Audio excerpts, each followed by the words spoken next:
జై శ్రీరామ్. హిందూ బంధువులందరికీ నా నమస్కారం. ఇందులో హిందూ బంధువులందరూ కూడా గమనించాల్సినటువంటి మెయిన్ విషయం ఏంటంటే, ప్రశ్న రావణ్ ఆర్ జోసెఫ్ రావణ్ అనే ఒక పర్సన్, ఒక చిన్న యూట్యూబర్, తెలుగు రాష్ట్రాల్లో ఒక చిన్న యూట్యూబర్. మీరందరూ గమనించాల్సింది, ప్రశ్నించాల్సింది, ఆలోచించాల్సిన విషయం, ప్రశ్న రావణ్ అనేటువంటి ఒక చిన్న యూట్యూబర్ ఇంత పెద్దగా సనాతన ధర్మం మీద దాడి చేయగలడా అనేది ఒకటి ఆలోచించండి. అతనికి ఎవరు సపోర్ట్ చేస్తున్నారు, మోరల్గా, ఫైనాన్షియల్గా ఎవరు సపోర్ట్ చేస్తున్నారో మీరు ఒకసారి చూస్తే అర్థమవుతుంది. నేను ఒక పెద్ద మనిషి అంటాడు, ఉప్మా చట్టం అంటాడు. పెద్ద మనిషి తొందరపడకు, ఆ ఉప్మా చట్టం, ఇడ్లీ చట్టం నీ గుడివాడకు వచ్చినప్పుడు కూడా నీకు తెలుస్తుంది. నువ్వు గుడివాడ ఎక్స్ఎమ్మెల్యేవా, గుడివాడ రౌడీవా, తొందరలో తెలుస్తుంది. తొందరపడకూడదు.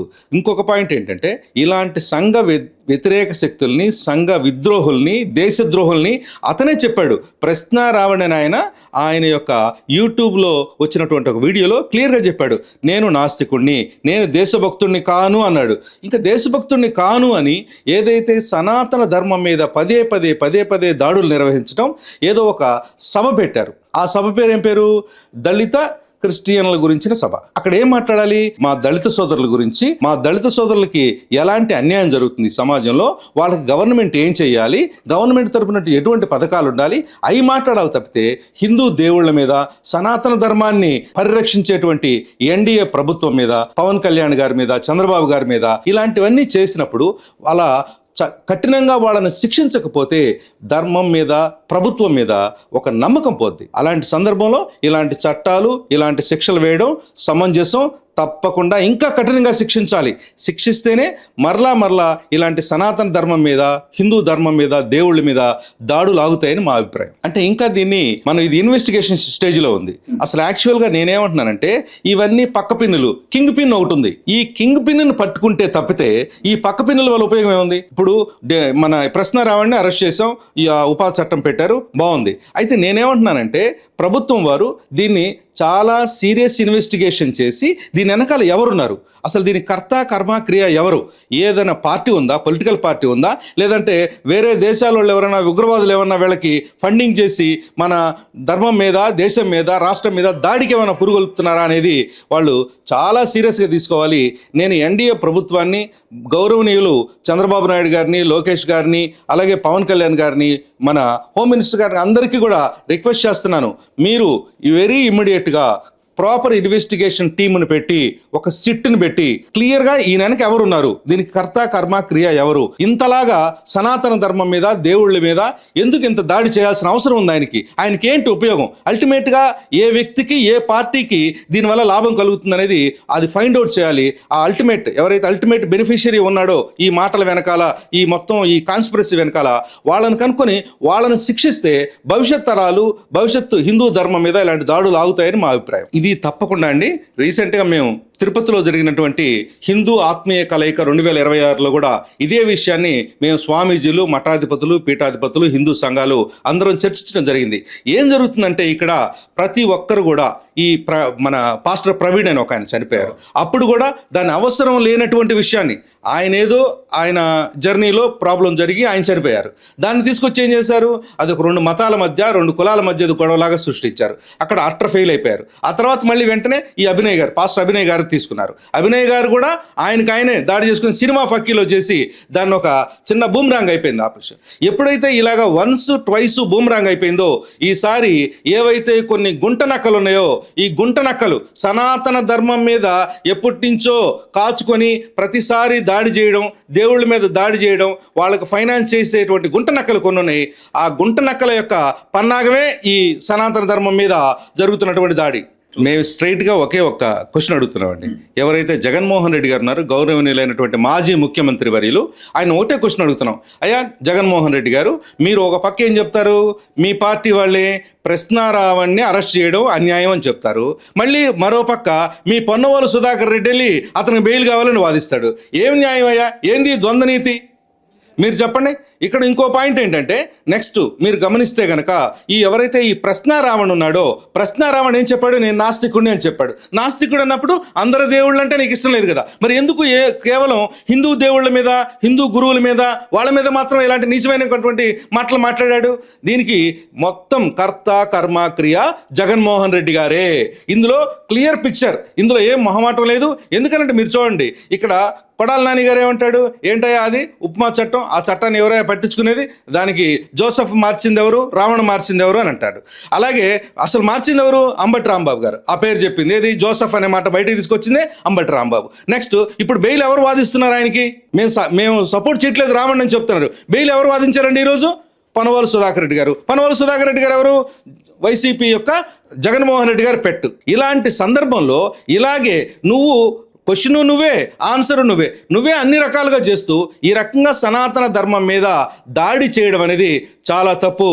జగన్మోహన్ రెడ్డి గారు గుర్తుపెట్టుకోండి, మీరు హే రామ్ సేవ్ ఆంధ్రప్రదేశ్ అనే ఒక పిలుపునిచ్చారు. అసలు నీకు ఎంత ధైర్యమయ్యా, అసలు నీకు హే రామ్ అని నువ్వు ఎలా అంటావు? నీ గవర్నమెంట్లో 2019 నుంచి 24 వరకు శ్రీరాముడు శిరస్సు ఖండించినటువంటి దుర్మార్గమైన ప్రభుత్వం అనేది. దుర్మార్గమైనటువంటి మీ వైసీపీ నాయకులు ఒక్క దుర్మార్గుడన్నా దాన్ని ఖండించారా?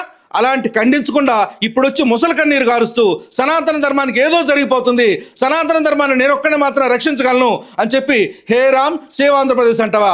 నువ్వు ఇమ్మీడియట్గా నీకు అసలు హే రామ్ అనేటువంటి అర్హత నీకు లేదు. నువ్వు ఎటువంటి పరిస్థితుల్లో కూడా ఆ మాటలు ఉపసంహరించుకోవాలి. ఇలాంటి గుంటనక్క పనులు వెనకాలండి వాళ్ళనందరినీ పెంచి పోషించి సనాతన ధర్మం మీదకి వాళ్ళని ఉసుగొలిపేటువంటి ఇలాంటి దుశ్చర్యలు కానీ మానుకోకపోతే భవిష్యత్తులో ఏపీ సాధు పరిషత్, ఆంధ్రప్రదేశ్ సాధు పరిషత్ అనేది ఈ రాష్ట్రం నుంచి, ఈ దేశం నుంచి వైసీపీని బహిష్కరించాలని పిలుపునివ్వడం జరుగుతుంది. ఇందులో ఏం లేదండి, మీరు కనుక అట్లీస్ట్ ఒక టర్మ్గా వెనక్కి వెళ్తే ఆంధ్రప్రదేశ్ రాష్ట్రంలో ఎప్పుడైతే ఒక్క ఛాన్సు అని ఇల్లు తిరిగి ఎప్పుడైతే నమ్మించి గొంతు కోసాడో జగన్మోహన్ రెడ్డి 2019లో ఎప్పుడైతే గవర్నమెంట్కి వచ్చాడో, ప్రమాణ స్వీకారానికి జరిగి 100 రోజులు అవ్వకముందే, 100 days కూడా అవ్వలేదు, మామూలుగా ప్రమాణ స్వీకారం చేశాక 100 రోజులకి ఏదో సంబరాలు చేసుకోవడం అలా చేస్తాడు. ఆయన సంబరాలు ఎలా చేశాడో తెలుసా? గుంటూరులో ఉన్నటువంటి ఒక దుర్గమ్మవారి టెంపుల్ని కూలగొట్టాడు. అది ఆయన సంబరం. ఆ తర్వాత శ్రీకాకుళంలో స్వామివారి శ్రీరామచంద్రుడి స్వామి ఒక శిరస్సుని ఖండించాడు. అంటే వీళ్ళ యొక్క ప్లాన్ ఏంటంటే ఎటువంటి పరిస్థితుల్లో సనాతన ధర్మం అనేది వీళ్ళకి గిట్టదు. అసలు ఈ వైసీపీ పార్టీ అనేది, గవర్నమెంట్ అనేది, ఈ వ్యక్తులు శక్తులు అన్నీ కూడా సనాతన ధర్మానికి అగెనెస్ట్ సిద్ధాంతంతో, అంటే వాళ్ళ కోర్ జీన్సే, ఆ పార్టీ యొక్క జీన్సే అగెనెస్ట్ సనాతన ధర్మం. అందువల్లే మీకు 5 సంవత్సరాలు చూస్తే ప్రతి నెల ఎక్కడో అక్కడ ఒక రథం తగలబెట్టడమో, ఒక దేవుడి యొక్క చెయ్యి విరగొట్టడమో, లేదంటే శిరస్సు ఖండించడమో, లేదా విగ్రహాలు కూలగొట్టడమో, ఇలాంటి కంప్లీట్గా మీరు కావాలంటే 100,000 ఉన్నాయి. ఇలాంటి సందర్భంలో ఏదో తూతూ మంత్రంగా అప్పుడు కేసులు పెట్టారు. సో అది తెలుగు సమాజం ఎవరైతే హిందూ బంధువులందరూ ఉన్నారో అది తెలుసుకొని, అరే బాబు మనం ఒక్క ఛాన్స్ ఇచ్చి మోసపోయాం, మన యొక్క అస్తిత్వమే దెబ్బతింటుంది, హిందువుల యొక్క అస్తిత్వం దెబ్బతినే పరిస్థితి వచ్చిందని అందరూ తెలుసుకొని 2024లో ఆయన్ని ఇంటికి సాగనంపారు.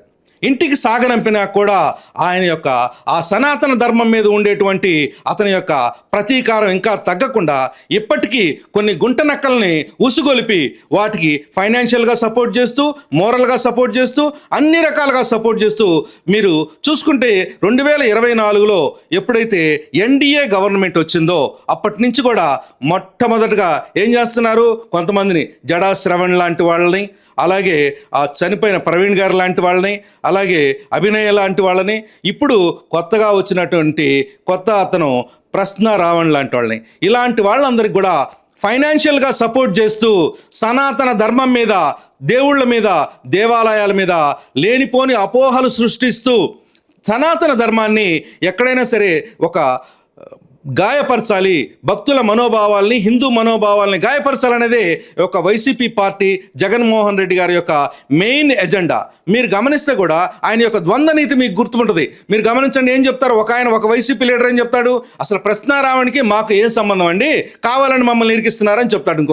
ఇంకొక ఆయన ఏమంటాడు, అది ఉప్మా చట్టమా ఇడ్లీ చట్టమా, దానివల్ల ఏంటి అని చెప్తాడు. ఇంకొక ఆయన ఏమంటాడు, వాళ్ళ యొక్క YCP legal cell member Ponnavolu Sudhakar Reddy వెళ్ళి ప్రశ్నారావణ్కి బెయిల్ కావాలని వాదిస్తాడు. ఇప్పుడు మీరే చెప్పండి, తెలుగు ప్రజలు హిందూ బంధువులు అందరూ ఆలోచించాలి. ఇలాంటి ద్వంద్వ నీతితోటి హిందువులని, సనాతన ధర్మాన్ని, హిందూ దేవుళ్ళని గాయపరిచేటువంటి దుర్మార్గుల్ని మీ గడప దగ్గరికి కూడా రానియద్దని మేము ఏపీ సాధు పరిషత్ తరఫున మిమ్మల్ని అందరినీ కూడా కోరుకుంటున్నాం. ఇంకో పాయింట్ ఏంటంటే ప్రతి ఒక్కరూ గమనించుకోవాలి, ఎవరు కూడా ఇలాంటి దుర్మార్గుల ట్రాప్లో పడి ఇలాంటి ఏవైతే సంఘటనల్ని మీరు సీరియస్గా తీసుకోకూడదు.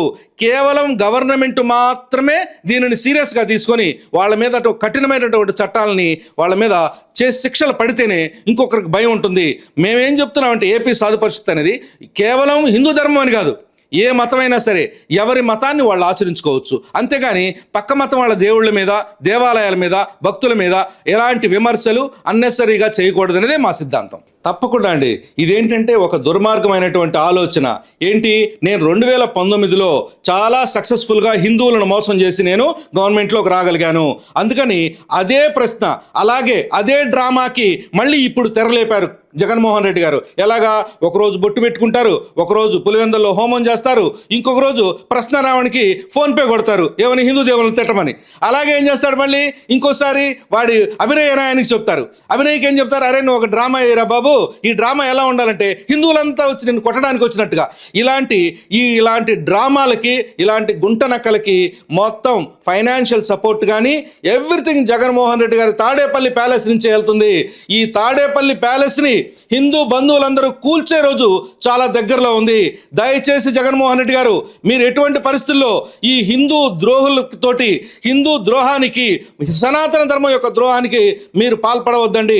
మీ రాజకీయం ఉంటే మీ రాజకీయం చేసుకోండి, మీరు ఎలాగా మీ పార్టీని అభివృద్ధి చేసుకోండి. అంతేగాని హిందువుల జోలికి, హిందూ ధర్మం జోలికి, హిందూ దేవుళ్ళ జోలికి, భక్తుల జోలికి వస్తే ఖబర్దార్. మీరు గతంలో మొన్న మీ స్టేట్మెంట్లోనే చెప్పారు, ఏమని అంటే ప్రసాదాన్ని కల్తీ జరగలేదన్నారు. ఏం చేయంట, జంతు కొవ్వు దానిలో కలపకపోతే అది కల్తీ కాదంట. అంతేగాని టాయిలెట్ క్లీనర్లు అవన్నీ కలిపితే కల్తీ కాదా? నువ్వేం తెలుస్తుంది ఆ ప్రసాదం యొక్క పవిత్రత? నువ్వు ఎప్పుడన్నా మా స్వామి ప్రసాదం తిన్నావా, మా స్వామి తీర్థం తీసుకున్నావా? నీకెందుకయ్యా సనాతన ధర్మం గురించి? నువ్వేదో ఒక ధర్మాన్ని పాటిస్తున్నావు, ఆ ధర్మాన్ని ఫాలో అవ్వు. ఎందుకు వేరే వాళ్ళ ధర్మాన్ని కూడా, వేరే వాళ్ళని కూడా పాడు చేయాలని, ఆ ధర్మాలని, ఆ యొక్క సిద్ధాంతాలని అన్యాయం చేయాలని మీరు ట్రై చేయొద్దండి. మీరు ఇలాంటి దుర్మార్గమైనటువంటి పనులన్నీ మానుకొని మీరు ఓన్లీ రాజకీయం మాత్రమే చేయాలని మేము మీకు డిమాండ్ చేస్తున్నాం.